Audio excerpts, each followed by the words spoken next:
যে গতকালকেই খবর পেয়েছি মিরপুরে একটা বড় রকমের বিজয় মেলা হতো বিজয় দিবস উপলক্ষ করে, সেটি আর হবে না। বাংলাদেশে এর আগেও শকড হয়েছি, আহত হয়েছি যখন লালন মেলাটাকে বন্ধ করে দেয়া হয়েছে।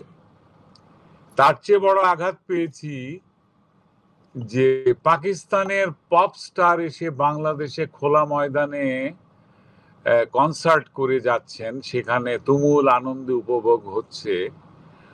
তাহলে লালন মেলা বন্ধ করতে আসলেন যেসব ধর্মপ্রাণ, তথাকথিত ধর্মপ্রাণ মৌলানারা, তারা কোথায় ছিলেন? নাকি পাকিস্তান থেকে আগত পাকিস্তান প্রেরিত গায়করা মহাপুরুষ যে তাদের অনুষ্ঠান বন্ধ করা যাবে না যদি একই আদর্শ থেকে হয়ে থাকে? সেটা তো আদর্শ বলে এখানে কিছু নেই। যেটা একমাত্র আদর্শ সেটা হচ্ছে মুক্তিযুদ্ধকে জনমন থেকে মুছে দেওয়া, মুক্তিযুদ্ধকে, মহান স্বাধীনতা আন্দোলনকে, আমাদের সব ত্যাগ তিতিক্ষাকে ইরেজ করে দেওয়া, নিশ্চিহ্ন করে দেওয়া, মুছে ফেলার একটা অপচেষ্টা চলছে। এগুলো হচ্ছে তার ফলশ্রুতি।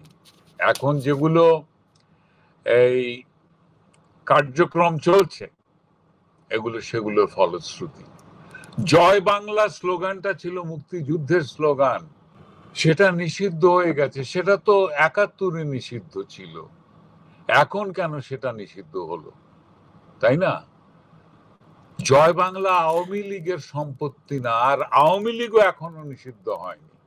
প্র্যাকটিক্যালি বলতে গেলে আওয়ামী লীগটাও নিষিদ্ধ হয়নি।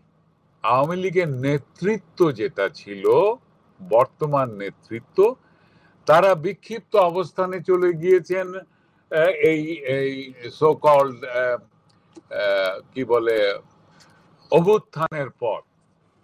হ্যাঁ, তো তার জন্য একজন মুক্তিযোদ্ধা হিসেবে আমার প্রশ্ন থাকতে পারে যে মহান স্বাধীনতা আন্দোলনকে নিশ্চিহ্ন করার চেষ্টা, যেটা এই ১৬ই ডিসেম্বর, এই ডিসেম্বর মাস বিজয়ের মাসে, সেগুলো বাস্তবায়ন করার কিছু ঘৃণ্য চেষ্টা আমি দেখতে পাচ্ছি।